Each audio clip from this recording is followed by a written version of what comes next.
Bonjour, monsieur le secrétaire général, et merci de venir nous parler de Ebola et de l'ouverture de la chasse. Mesdames, messieurs, bonjour et ravi de vous retrouver. Mais d'abord, pour commencer, politique, l'UPC, l'Union pour le progrès et le changement, à la rencontre de ses militants de l'intérieur, Zéphirin Diabré, le président du parti, était ce samedi à Boussé, dans le Kourouégo. Il est allé apporter un message de mobilisation pour les futures batailles. Claudine Bikaba. Le président de l'Union pour le progrès et le changement UPC, accueilli ici à Boussé par les membres et sympathisants de son parti. Après cet accueil chaleureux, place au discours des représentants des personnes âgées, des femmes, des jeunes entre autres. Et le message en substance, c'est voir Zéphirin Diabré remporter la victoire pour la magistrature suprême en 2015. Quant à lui, il rassure, il n'est pas à Boussé pour faire campagne. Du fait de mes fonctions de chef de file de l'opposition, je n'ai pas eu beaucoup de temps d'aller rendre visite à nos militants sur le terrain. Ça, c'est la première occasion. Et deuxièmement, vous savez que nous venons de sortir d'une période d'événements politiques importants. Il était donc approprié qu'on vienne ici pour remercier la population pour sa contribution, parce que les marches n'ont pas eu lieu uniquement qu'à Ouagadougou, pour l'engagement surtout dont elle a fait montre ici, et lui donner notre lecture de la situation nationale et des perspectives à venir. La présence du président du parti réjouit particulièrement les responsables des structures dans la localité. Je dirais que nous sommes très honorés aujourd'hui pour la visite ainsi donc du président qui est venu effectivement échanger avec les militants et effectivement aussi nous donner encore le courage de pouvoir effectivement finir nos comités de base, la section et puis les sous-sections et puis la section. Zéphirin Diabré a dans son discours interpellé surtout la jeunesse à prendre ses responsabilités et à aller dans les urnes pour décider de leur destin. Il a aussi donné une esquisse des actions du parti dans les prochains jours.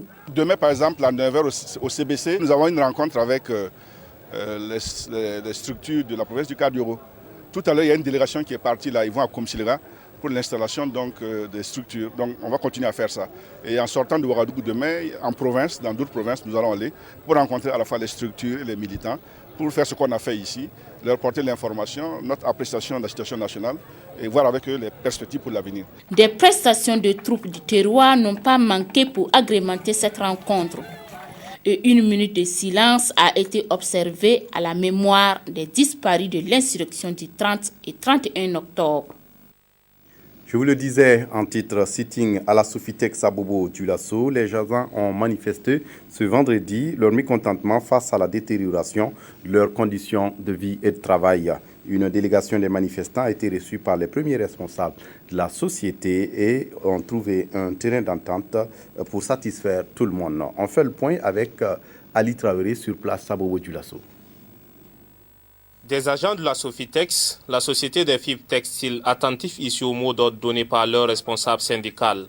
Cette rencontre a pour but l'amélioration des conditions de vie et de travail. Le contenu de la plateforme revendicative, nous avons par exemple demandé une prime pour l'intercampagne, c'est une prime de chômage qu'on estime qu'au regard de la précarité de l'emploi des saisonniers, il y a lieu effectivement qu'on donne cette prime de chômage pendant l'intercampagne. La direction nous a invités ce matin à ouvrir effectivement des négociations. La rencontre a bel et bien eu lieu. Une rencontre qui, selon la direction, se veut un cadre pour prévenir des troubles au sein de la société. Et après 2 heures d'horloge de concertation, les deux parties semblent trouver un compromis. Ce que nous pouvons noter et retenir de cette rencontre, c'est la bonne disposition de la direction générale à examiner le contenu de notre plateforme revendicative, mais nous n'avons pas pu effectivement dérouler le programme comme il se doit parce que nous estimons que dans la procédure, il fallait d'abord qu'on puisse respecter la procédure. Il fallait qu'effectivement la Direction générale du travail, à laquelle notification du préavis de grève lui a été faite, il fallait quand même que la Direction générale du travail convoque les parties. Et donc nous avons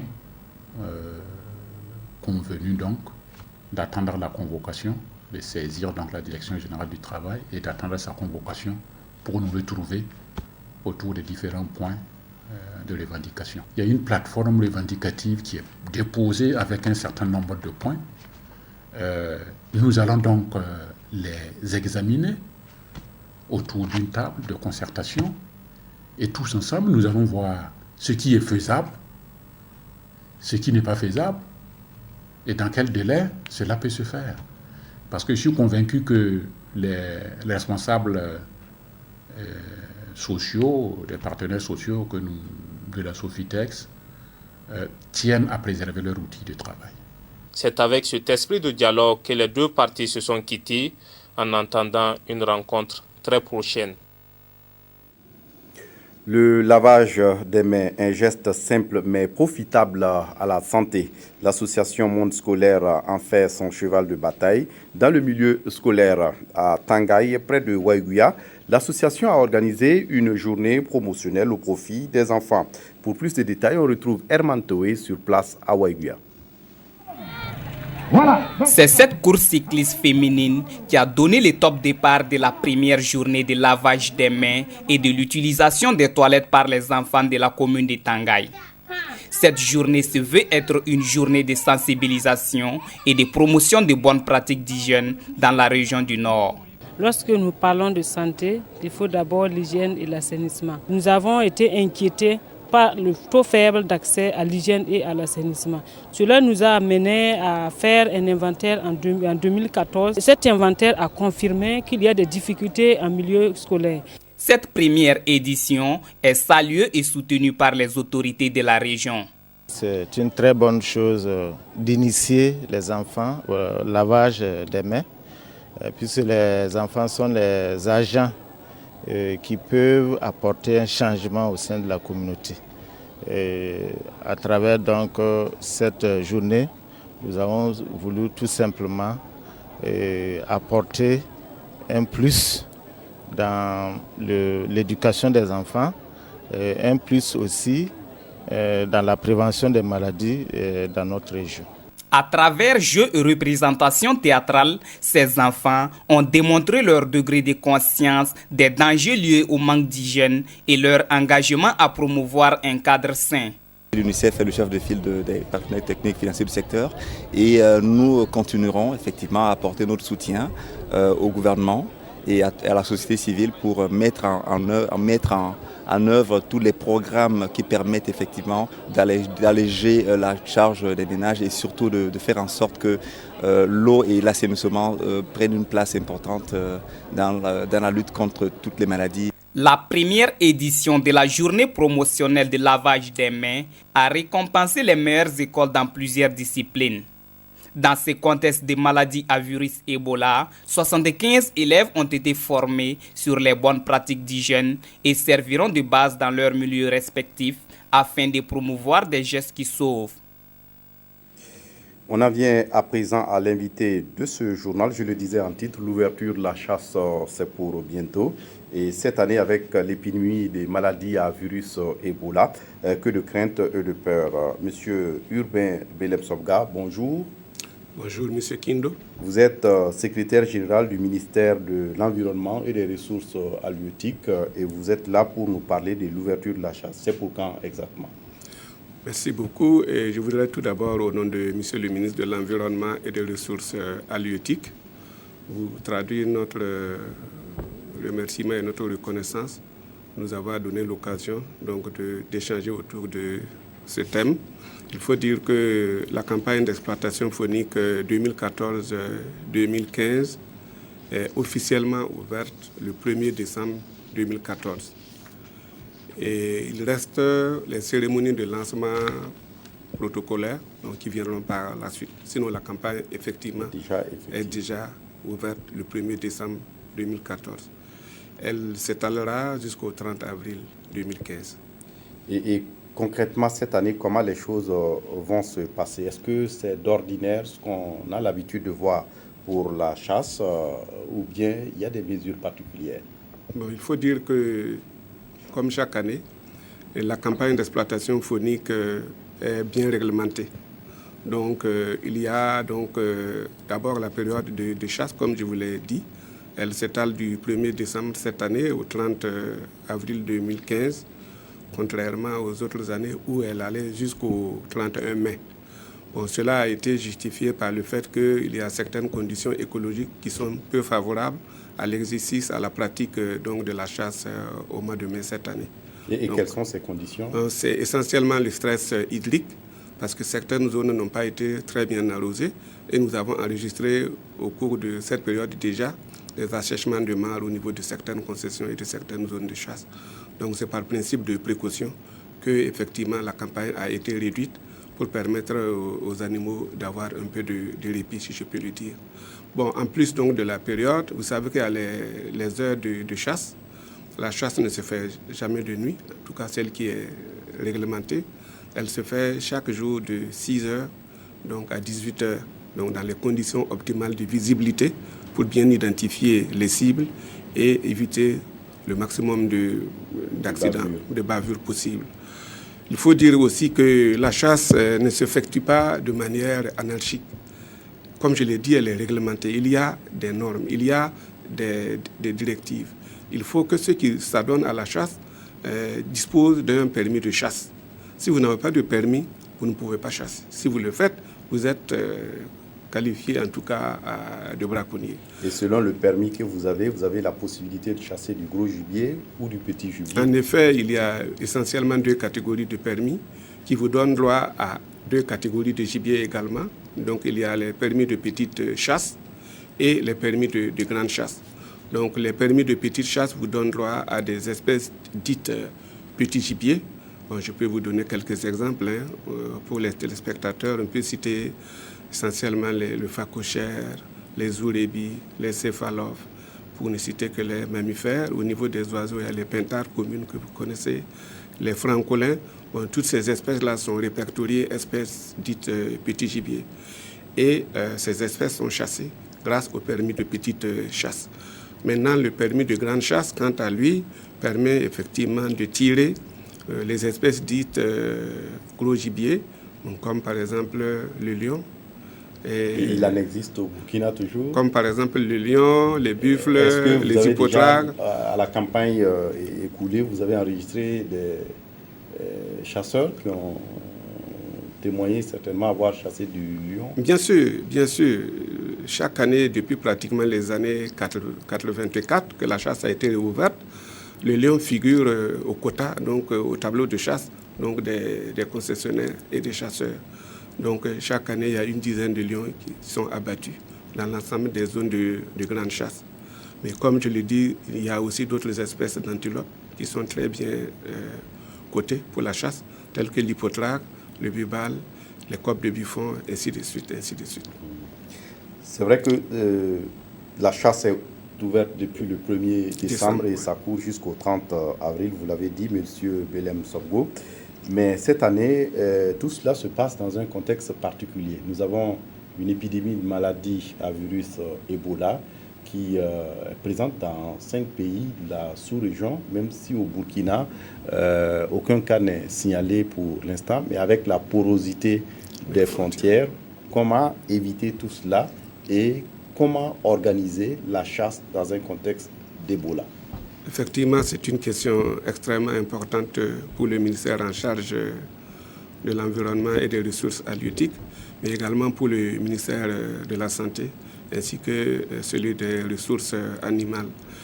La chasse cette année est vraiment organisée en tenant compte de ce contexte-là. Pourquoi? Je l'ai dit, nous avons déjà suspendu la chasse aux espèces qui sont suspectées effectivement d'être des réservoirs de virus à Ebola, comme les chiroptères d'une manière globale. Et dans les chiroptères dites chauves-souris, il y a 2 grandes catégories, les chauves-souris frugivores et les chauves-souris insectivores. Effectivement, ce sont les chauves-souris frugivores qui sont suspectées d'être des réservoirs du virus à Ebola. Et donc, nous avons suspendu la chasse à toutes les espèces. Il y en a 51 espèces de chauves-souris au Burkina. Nous avons suspendu la chasse aux chauves-souris. Il faut dire qu'en plus des chauves-souris, il y a aussi les primates. Bon, pour parler simple, les singes. Au Burkina, on a 7 ou 8 espèces de singes, si on y inclut les singes arboricoles comme les galagos. Et ce qu'on connaît habituellement, ce sont les chimpanzés. Nous n'avons pas de gorille au Burkina. Il y a aussi le babouin ou cynocéphale, le singe rouge, le singe vert, qui sont souvent des animaux de compagnie. On voit souvent les enfants avec... donc cette catégorie d'animaux-là aussi est interdite de chasse cette année. Donc cette catégorie ne figure pas dans les quotas qui sont attribués aux concessionnaires. Cette catégorie aussi ne figure pas dans les quotas pour les captures, puisque vous savez que la capture est une forme de valorisation qui est autorisée donc, par les textes. Donc au titre de cette année, cette catégorie de groupe d'animaux donc, est interdite d'exploitation. Il y a aussi enfin la troisième catégorie, ce sont les rongeurs.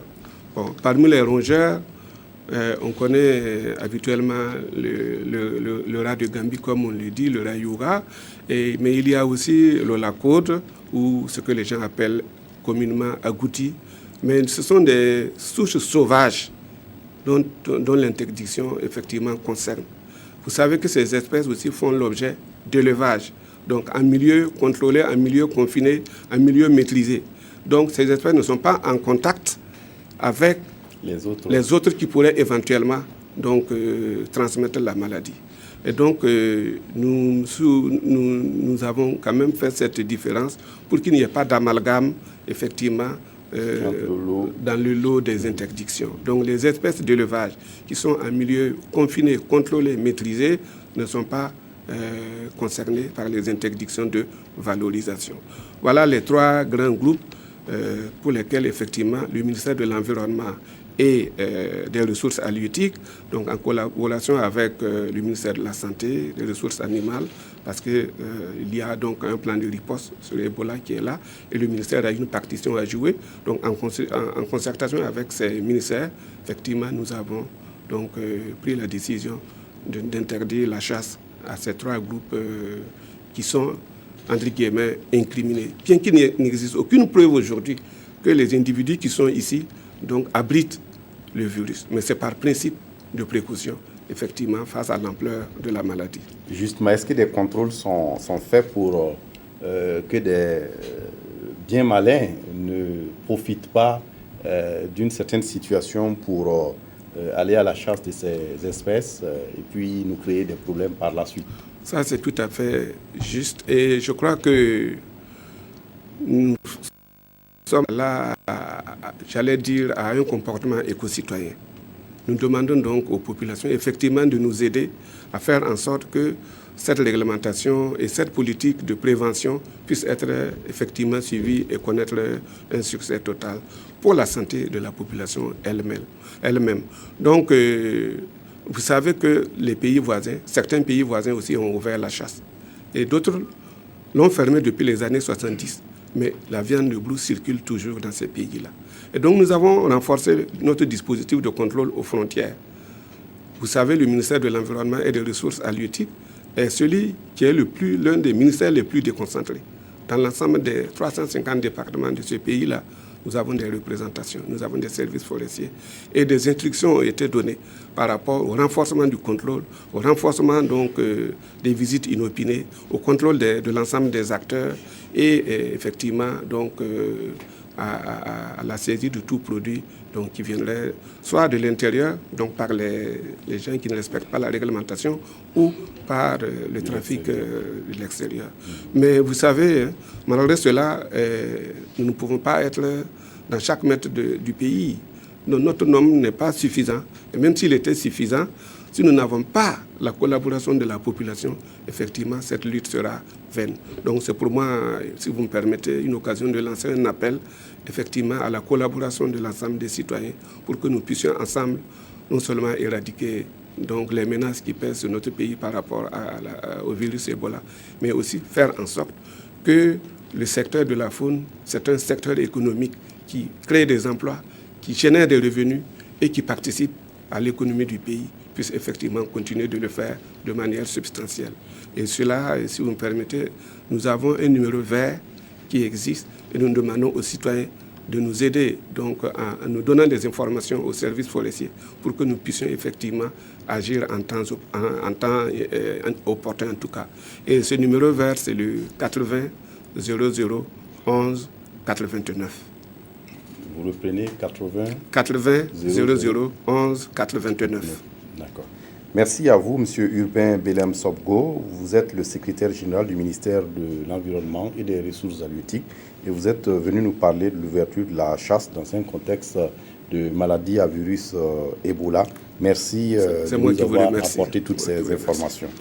Voilà, vous restez avec nous pour la suite du journal et pour la suite du journal direction d'Edougou où don de sang à l'occasion de la fête nationale, l'association des donneurs bénévoles de sang a organisé une collecte de sang auprès de la population d'Edougoulaise. Près de 100 poches de sang ont été collectées. Zalissa Sanfo, sur place à Edougou, nous en dit plus.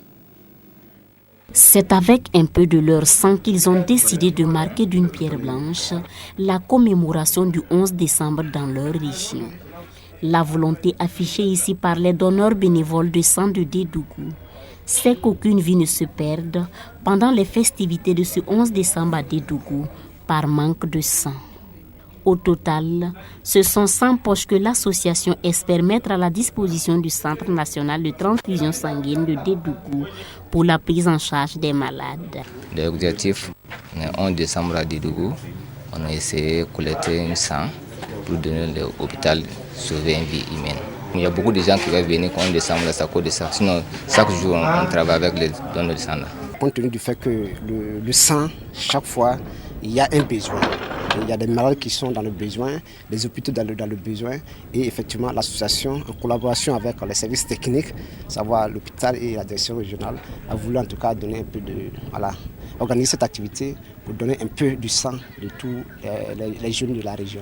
Cela fait plusieurs années que l'association des donneurs bénévoles de sang vient au secours des personnes en quête de sang pour leur guérison. Et elle rassure, son geste ne se limitera pas cette année uniquement au 11 décembre. Le Burkina Faso peut compter sur les populations du Sourou pour son émergence. Les ressortissants de cette province ont affirmé samedi 29 novembre dernier à Tougan leur engagement à accompagner le gouvernement burkinabé dans ce sens. C'était à l'occasion de la série de conférences initiées dans la boucle de Mouhoun dans le cadre des festivités et du 54e anniversaire de l'indépendance du Burkina prévu le 11 décembre prochain à Edougou. Reportage Moussa Sanou.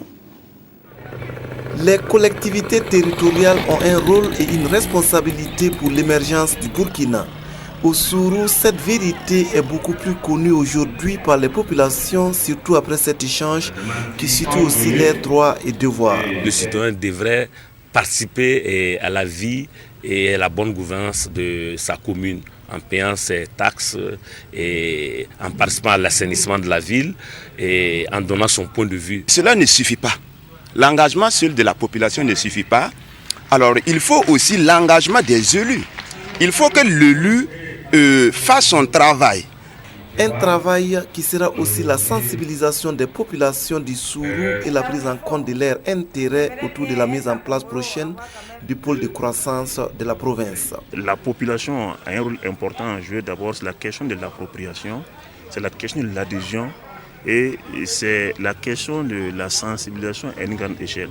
Au-delà, elle a la possibilité aussi effectivement de pouvoir être occupée de manière dynamique, de manière utile au niveau de ces pôles, à travers la main-d'œuvre qui demande à être de qualité, donc une main qualifiée, et pour cela il y a des centres de formation qui se mettent en place. Au-delà, il y a des périmètres qui vont profiter aux petits exploitants. Un lieu d'espoir donc pour les populations du Sourou prêtes à accompagner le projet et à jouer pleinement leur rôle et responsabilité pour l'émergence du Burkina. Un mot de sport avant de continuer. La région des Hauts-Bassins a survolé la 3e édition de la Coupe du MENA en s'adjugeant les 3 titres mis en jeu dans 3 différents sports. Hier et le vendredi dernier, l'équipe de volleyball a conclu la belle saison de la région des Hauts-Bassins en battant le Centre-Ouest par 2-7-0. Richard Yameogo pour le compte-rendu. Les Hauts-Bassins de vert vêtu et le Centre-Ouest en maillot multicolore. C'est l'affiche de la finale de la 3e édition de la Coupe du ministre de l'Éducation nationale et de l'alphabétisation. Une finale placée sous le signe des festivités nationales du 11 décembre et de la cohésion sociale entre les enseignants en particulier et les Burkinabés en général, comme l'a souhaité le préfet de Dédougou à l'accueil des personnalités présentes à la finale. Jamais 2 sans 3, les volleyeurs des hauts-bassins avaient à cœur de réussir le Grand Chelem, remporter les 3 compétitions de la Coupe du MENA. Les joueurs s'y mettent et enlèvent le premier set par 25 à 22. Set serré s'il en était. Le second sera une copie conforme du premier set. Les hauts bassins déroulent et se font peur lorsque le centre-ouest a fait de la résistance. Mais ce regain de forme n'est qu'un fétu de paille. Les hauts bassins profitent des erreurs de leur adversaire et remportent le second set par 25 à 21. 2-7 à 0, les hauts bassins montent sur le podium. 200 000 francs, jeu de maillot, des ballons et le trophée du vainqueur de l'édition. J'avoue que je ne m'attendais pas à un match de 2-7. Pourquoi? Parce que l'équipe du centre-ouest est celle qui a éliminé le centre et le centre-nord au niveau du volleyball. Et ce sont des matchs que le centre-ouest a gagné par 2-7 à 1. Donc naturellement, nous nous attendions à un match en 3-7, donc 2-7 à 1 pour l'une ou l'autre des équipes. Les dieux du volleyball en ont décidé autrement. Nous avons gagné 2-7 à 0. Pour ce soir, nos joueurs étaient crispés. Bon. Aussi, on sentait un peu la fatigue parce que depuis 3 semaines, nous sommes en mouvement dans le cadre de cette compétition. Bon, je pense que pour les prochaines fois, on va mieux se préparer. Le centre-ouest s'en tire avec des ballons, un jeu de maillot, la somme de 150 000 francs. Dans les autres disciplines, les hauts bassins ont fait la razzia en enlevant les premières places en football et à la pétanque. Le plateau central a pris la seconde place à la pétanque. Même rang de deuxième au tournoi de football pour les régions du centre. Nous allons tout mettre en œuvre pour la tenir. Je dirais tout le monde connaît déjà l'importance du sport pour nous, pour notre santé et pour notre développement intellectuel, pour le développement intellectuel de nos élèves également. En parlant de la généralisation du sport au niveau de nos différents services, c'est pour dire que nous devons accompagner cela par des instants comme ce que nous venons de vivre. Donc ça veut dire que nous mettrons tout en œuvre effectivement pour que l'année prochaine, toutes les régions puissent participer à cette coupe. Le ministre de l'Éducation nationale et de l'alphabétisation a promis de renforcer les capacités du Comité national d'organisation et a invité les enseignants à raviver la pratique du sport auprès des élèves. Le CCEB, le cadre de concertation des associations et ONG actives en éducation, mène un plaidoyer. Le plaidoyer concerne son plan triennal 2014-2016. Explication Amadine Lalsaga, Zalissa Sanfo. Ces acteurs de l'éducation viennent de boucler 2 jours de travaux avec en ligne de mire l'amélioration de l'éducation formelle et non formelle. Cet atelier a permis aux participants de s'imprégner du contenu du plan d'action du cadre de concertation des associations et ONG actives en éducation de base CCEB pour un plaidoyer inclusif. Au bout de 2 jours, on est arrivé à s'accorder sur l'essentiel et de se dire, bon, on est dans un processus d'apprentissage sur 3 ans qui va se consolider, se raffermir, se préciser au fur et à mesure qu'on avance. Et on est certain qu'avec l'apport d'autres structures qui ont un autre regard, qui ont un autre angle d'attaque, j'allais dire, on va arriver à poser des actions pertinentes et conséquentes qui vont induire les changements que nous souhaitons. Les différents thèmes de plaidoyer passés en revue et le choix opéré sur des thématiques éducatives urgentes ont intéressé plusieurs participants. Vous savez que depuis les 2 dernières années, surtout depuis juin 2012, il y a le continuum qui semble être en marche au niveau du Burkina Faso. Et le continuum est un des 3 axes de la réforme. Quand on parle de la réforme, il y a bien sûr le continuum, il y a les curricula et il y a au niveau de l'accès. Donc c'est un programme qui devait être mis en place depuis 2006 avec la réforme du système éducatif burkinabé. Donc à ce niveau, le principal problème, c'est le problème d'accès, c'est-à-dire le manque d'infrastructures qui est très criard et le manque de ressources humaines. Le financement des centres d'alphabétisation qui n'étaient pas en adéquation avec les besoins. C'est un thème qui concerne le non formel qui a retenu mon attention. Des indicateurs ont été proposés ainsi que des données à collecter pour enseigner ces indicateurs.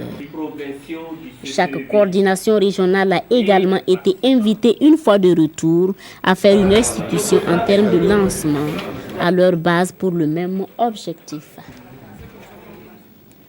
À Waiguia, le collège Sainte-Marie célèbre son jubilé d'or, un anniversaire marqué par des actions de grâce et de spiritualité, comme la prière et la messe ce 6 décembre autour du Monseigneur Justin Tietga, évêque de Waiguia. Élèves, parents et encadreurs se sont retrouvés pour des moments de spiritualité. Adama Ouedraogo sur place à Waiguia. Créé par Monseigneur Luduré en 1964, premier évêque de Waiguia, le collège Sainte-Marie de Waiguia fête cette année 2014 son jubilé d'or. En 50 ans de vie, la contribution du collège Sainte-Marie à l'éducation de la jeune fille est immense. Ces dames pionnières du collège, promotion 1964, témoignent de l'évolution de l'établissement. Nous, on était dans une seule salle ici, la petite salle de réfectoire là. C'était notre seule salle parce que le bâtiment n'était pas achevé. On avait la salle où on dormait la nuit. Le matin, on était sur des nattes, on rangeait nos nattes. On mettait la table, on mangeait. Après le repas, on enlevait les plats. On s'asseyait encore pour écrire, écouter notre professeur. Et après, on ramasse les tables encore. La nuit, on est là, c'est le dortoir. C'était comme ça. Et souvent, on luttait avec les serpents dans nos nattes. Et bon, c'était un peu effrayant, mais je vous dis que c'était amusant, c'était intéressant. Vous voyez qu'on vient de poser les bases de la grande salle, immense, d'accord, mais en même temps, une salle qui révèle l'immensité de notre cœur à accueillir tous les enfants du Burkina Faso pour cette formation. 35 élèves en 1964, le collège Sainte-Marie de Waiguia compte en ce jour 585 élèves. Naturellement, des sentiments de joie, surtout des sentiments de fierté, de faire partie des élèves qui sont passés par le collège Sainte-Marie, car nous savons très bien qu'après le collège Sainte-Marie, un avenir radieux nous attend. C'est toujours emprunter le pas, suivre le chemin tracé en couleur par les anciens. Sentiment de gratitude, sentiment aussi de confiance que ce qui a été initié il y a 50 ans, et le même Dieu est là toujours pour nous accompagner afin que nous rayonnons toujours dans la région et dans la province de Waiguia. Ce sont les sentiments qui m'habitent à ce moment. Dieu soit béni et que vraiment cette œuvre, ce jubilé, nous donne de nouvelles forces pour aller de l'avant. Le collège Sainte-Marie de Waiguia aura une distinction honorifique dans l'ordre des palmes académiques le 11 décembre 2014. Défilés, conférences, plantation d'arbres étaient les activités de ce jubilé d'or. Décédé le mardi dernier, le Kamsangé Naba, ministre du Moro Naba, repose désormais aux côtés de son père dans la cour familiale à Kamsangé. L'inhumation est intervenue hier dans la soirée devant une foule nombreuse de parents, amis et connaissances. Maxime Zango. Pour ce dernier hommage au Kamson Naba Sanem décédé le 2 décembre, ils étaient nombreux, les parents, amis et connaissances, à marquer de leur présence les différentes étapes des obsèques. Au cours de l'absoute à la cathédrale de l'Immaculée Conception, on a beaucoup prié et imploré Dieu pour le repos de l'âme de Magloire Edmond Tassambedo, qui était également un fervent croyant. Après l'église, le cortège s'est ébranlé direction la cour royale où l'inhumation est intervenue dans l'intimité et le strict respect des coutumes. Né le 27 juin 1958, le Kamson Naba, qui s'en est allé à l'âge de 56 ans, a succédé à son père au trône en avril 2006. Très actif dans le milieu associatif, il était, entre autres, le président du réseau des leaders coutumiers et religieux de lutte contre la pratique de l'excision. Il a été élevé au rang de chevalier de l'ordre national. Et puis, avant de prendre congé de vous, la direction générale du protocole d'État communique à l'occasion de la cérémonie officielle de décoration marquant la commémoration du 54e anniversaire de l'indépendance du Burkina Faso, placée sous le très haut patronage de son Excellence, Monsieur le Président du Faso, Président du Conseil des ministres, Grand Maître des ordres burkinabés. La direction générale du protocole d'État convie les personnalités ci-dessous citées à la présidence du Faso 6 à Ouaga 2000 le lundi 8 décembre 2014 aux heures ci-après indiquées. 15h30 mise en place terminée de mesdames et messieurs les récipiendaires. 16h35 arrivée de messieurs et mesdames les autorités militaires et paramilitaires, les conseillers et directeurs du premier ministère et de la présidence du Faso. 15h40, arrivée de messieurs les représentants des autorités coutumières et religieuses. 15h45, arrivée de mesdames et messieurs les membres du bureau de la chambre consulaire, de la chambre de commerce, le délégué général du CNRST, le président des universités de Ouaga 1 et Ouaga 2, le haut-commissaire de la province du Kadiogo, le gouverneur de la région du Centre, les présidents des hautes cours, cours de cassation, conseil d'État, cours des comptes, le président du comité national d'éthique, le secrétaire général à la défense nationale, les membres du conseil constitutionnel. 15h50, arrivée de mesdames et messieurs les représentants des organisations interafricaines et internationales. 15h55, arrivée de messieurs et mesdames les chefs de mission diplomatique et consulaire. 16h, arrivée de mesdames et messieurs le contrôleur général d'État, le chef d'État-major général des armées, les membres du gouvernement.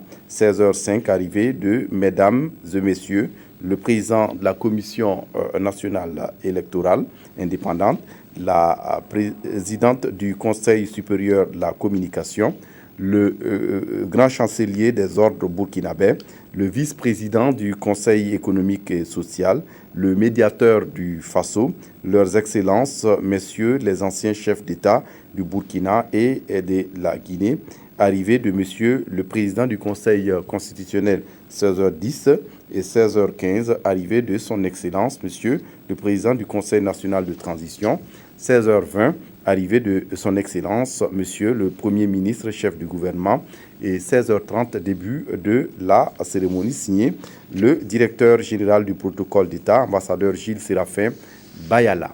Voilà qui met fin à cette édition. Demain, une nouvelle équipe du 13h15 vous retrouve avec beaucoup de plaisir. D'ici là, excellente suite de programmes sur la RTB. Au revoir.